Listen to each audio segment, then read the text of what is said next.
What's up? What's up? Update. It's like a month later. I had some issues with my computer, and I had to get a new computer. After I fixed the computer, Broke again? it broke again. Yeah. The videos that are about to come out are like from last month, or Month and a half. yeah, a month and a half ago. So timeline might be weird, but at least I have more videos now. So we're not dead. Not yet. Jeez. Okay. All right. Bye. All right. We're back again with another episode. Today we're going to be doing, hopefully trying to get the engine in. Some things to take care of first. I finally got spark plugs. I finally got the high pressure fuel pump internals. Trying to get the rest of the parts in now. I also got a tool to remove the axle out of the transmission because it's kind of hard, and if you don't have the right tool, it's going to be, you got pry bars, but I already tried pry bars and it didn't want to come out for me. I'm just going to get started on the spark plugs first and then just keep working down the list right now. All right, so I took out the first plug. It actually has a Ford Motor Company spark plug in it.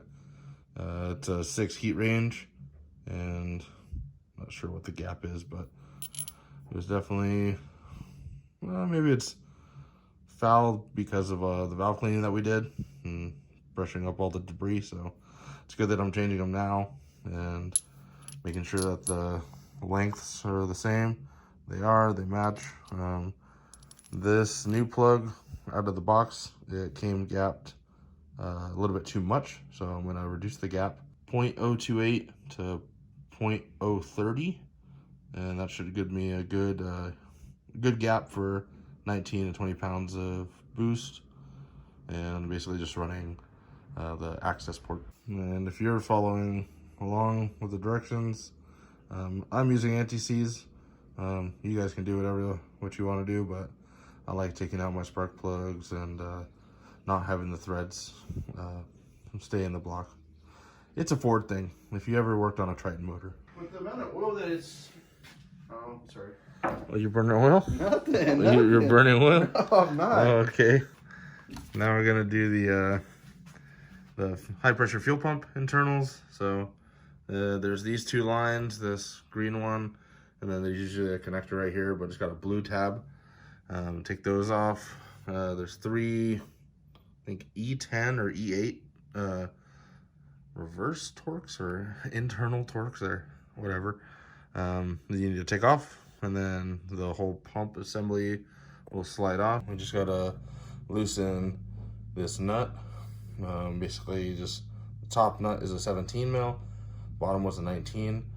On Corksport site, they said that the bottom one will slip down here, so just be aware. I have better access, so I can actually feed it through. But if you're doing this in the car, clamp a zip tie or put some tape where the nut won't fall down to the bottom over there. Johnny, can you give me the little black box there? Oh yeah, the goods. Let's see. Oh, this is the actual goodies in here. This is the new pump, well, I think rod or whatever. This is the installer tool, so is that. And then we get new spring and the tappet. And basically all that is just gonna replace the stock stuff and allow for more flow. We like more flow, huh? Mm-hmm.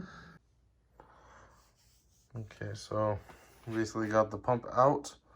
I separated the stock stuff. So basically this is the piston assembly.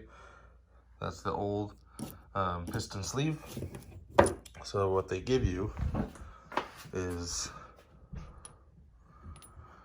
the new piston with the spring, and then you use the old seal screw, and then they give you this little top piece with the button.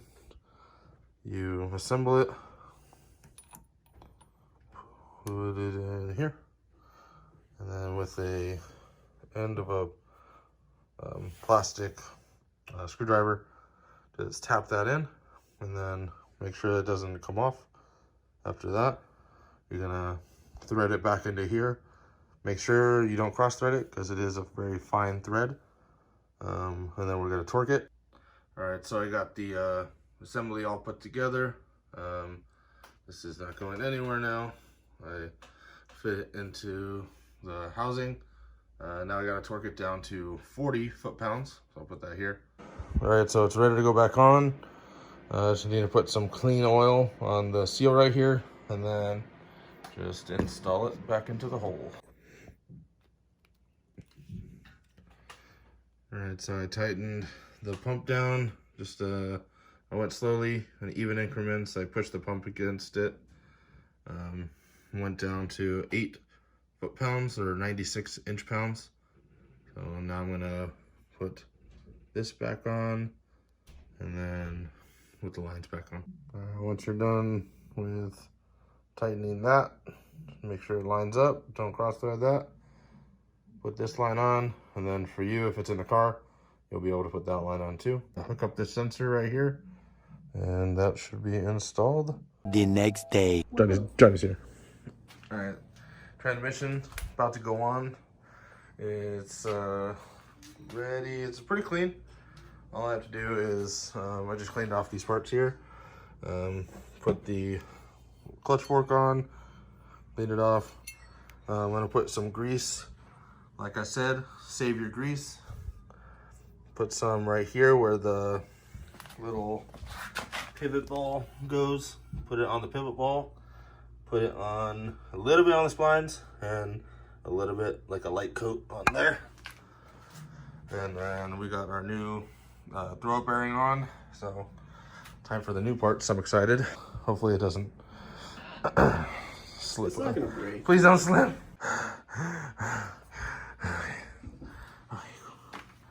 All right, so the transmission is in, or on, mated together, family, Ohana, I don't know. Thanks to Johnny. Yeah, I gotta give credit where it's due. I was having difficulties trying to get this thing, but Johnny Knoxville over here, he knows the secrets of the knots.